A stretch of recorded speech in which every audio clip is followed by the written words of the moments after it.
Now, I did take a look at your website. You do talk about campaign finance reform. You do talk about some of the issues you just mentioned. One thing not on your website, health care. What is your position on the Affordable Care Act? Are you a supporter of it? Do you think it's a good idea? And what about the Medicaid expansion?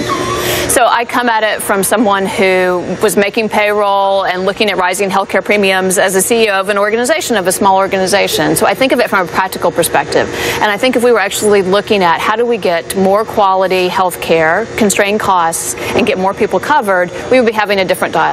So I think it starts with, like, what are the things that aren't working yet around our healthcare system? You know, when I'm in Southwest Georgia, they tell me that we have among the highest premiums in the country. So we need to add a more affordable tier for families and individuals. I think we need to extend tax credits for small businesses.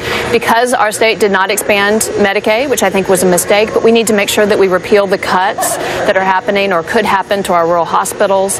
And then I think we need to build upon the things that are working. You know, I talk increasingly to people who come up to me and say, I have health care for the first time.